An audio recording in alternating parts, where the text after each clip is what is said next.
एक IAS officer अपनी सहेली की शादी में जा रही थी। उसने आम लड़की की तरह कपड़े पहने हुए थे, ना कोई सरकारी गाड़ी ना कोई सुरक्षा, बस एक आम लड़की की तरह मोटरसाइकिल चला रही थी। जब वह रणनगर शहर के पास पहुंची तो आगे एक पुलिस चेक पोस्ट दिखाई दिया। वहां 3-4 पुलिसकर्मी चेक पोस्ट के बाहर सड़क पर खड़े थे। उनके बीच में इंस्पेक्टर रुद्रभान सिंह अपनी वर्दी में खड़ा था। उसने हाथ में लाठी उठाकर लड़की को रुकने का इशारा किया। लड़की ने मोटरसाइकिल सड़क से किनारे लगाई और खड़ी हो गई। इंस्पेक्टर ने सख्त आवाज में पूछा, कहां जा रही हो? लड़की ने बहुत शांत स्वर में जवाब दिया, एक सहेली की शादी है, वहीं जा रही हूं। इंस्पेक्टर रुद्रभान सिंह ने उसे सिर से पांव तक देखा। वो 28 साल की एक खूबसूरत महिला थी। नाम था प्रिया शर्मा। फिर वो हंसते हुए बोला, अच्छा, सहेली की शादी में खाना खाने जा रही हो, लेकिन हेलमेट क्या तुम्हारे बाप ने पहनना है? क्यों नहीं पहना? और ये बाइक भी बहुत तेज चला रही थी। चलो अब चालान कटेगा। ऐसा कहते हुए उसने चालान की पर्ची निकालनी शुरू कर दी। प्रिया समझ चुकी थी कि उसकी नीयत ठीक नहीं है और ये सब एक बहाना है। उसने कहा, सर, मैंने कोई कानून नहीं तोड़ा है। ओ मैडम, हमें कानून मत सिखाओ, रुद्रभान सिंह झल्ला कर बोला। उसने पास खड़े एक कांस्टेबल की तरफ देखा, फिर प्रिया की ओर मुड़कर कहा, इसे सबक सिखाना होगा। अचानक इंस्पेक्टर ने जोर से एक थप्पड़ मारा प्रिया के गाल पर। बहुत सवाल कर रही है, जब पुलिस कुछ कहे तो चुपचाप मान लेना चाहिए। प्रिया का सिर एक पल के लिए घूम गया, लेकिन उसने खुद को संभाल लिया। उसकी आंखों में गुस्सा साफ झलक रहा था। इंस्पेक्टर हंसते हुए बोला, अब भी इसकी आंखों में घमंड है।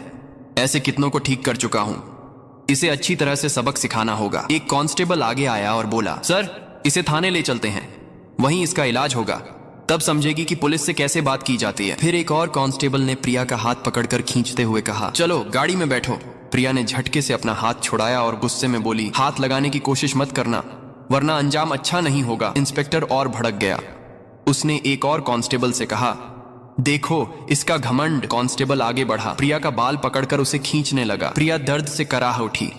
फिर भी उसने अब तक अपनी असली पहचान नहीं बताई थी। वह देखना चाहती थी कि यह लोग कितनी नीचता तक जा सकते हैं। इसी बीच एक पुलिसकर्मी ने गुस्से में उसकी बाइक पर लाठी मार दी और ऊंची आवाज में बोला, बड़ी आई साधु बनने वाली, अब तुझे खिलौना बनाकर खेलेंगे। प्रिया अब अच्छे से समझ चुकी थी कि उसके साथ क्या होने वाला है और यह लोग कितना नीचे गिर सकते हैं। इंस्पेक्टर की आंखों में गुस्सा भरा था। वो जोर से चिल्लाया, तेरे जैसे कई होशियार देखे हैं, पुलिस से पंगा लेगी, आज मजा छकाएंगे। चलो इसे थाने ले चलते हैं, वहां समझ में आ जाएगा। इस समय भी प्रिया चुप थी। उसने अब भी अपनी पहचान उजागर करने की कोई कोशिश नहीं की। वह देखना चाहती थी कि यह लोग प्रशासन की कितनी बदनामी कर सकते हैं और एक आम नागरिक पर किस हद तक जुल्म ढा सकते हैं। इंस्पेक्टर रुद्रभान सिंह अब खींच चुका था। उसके सामने एक ऐसी महिला खड़ी थी जिसके कोमल गाल पर थप्पड़ पड़ा था, जिसके बाल खींचे गए थे, जिसे जबरन सड़क पर घसीटा गया था। फिर भी वह एक मूर्ति की तरह शांत खड़ी थी, न कोई चीख न कोई आंसू। इंस्पेक्टर रुद्रभान सिंह सोच रहा था, थाने पहुंचते ही देखता हूं इस जिद्दी और घमंडी औरत का इलाज कैसे किया जाए। यह सिर्फ गुस्सा नहीं था, यह वो गुस्सा था जो अंदर ही अंदर सुलग रहा था। चौकी इंचार्ज इंस्पेक्टर हंसते हुए बोला, अब इसकी जुबान भी चलने लगी है, चलो थाने, देखेंगे कितनी चलती है इसकी जुबान। थाने में घुसते ही इंस्पेक्टर जोर से चिल्लाया, ओए कहां गए सब, चाय पानी लगाओ जल्दी, आज एक खास माल आया है। प्रिया अब भी कुछ नहीं बोली, बस थाने की दीवारों को देखती रही। वो देख रही थी कि यह लोग उन निरीह लोगों के साथ कैसा व्यवहार करते हैं जो कभी आवाज नहीं उठाते। तभी एक कांस्टेबल इंस्पेक्टर रुद्रभान सिंह की ओर झुककर फुसफुसाया, क्या केस है सर?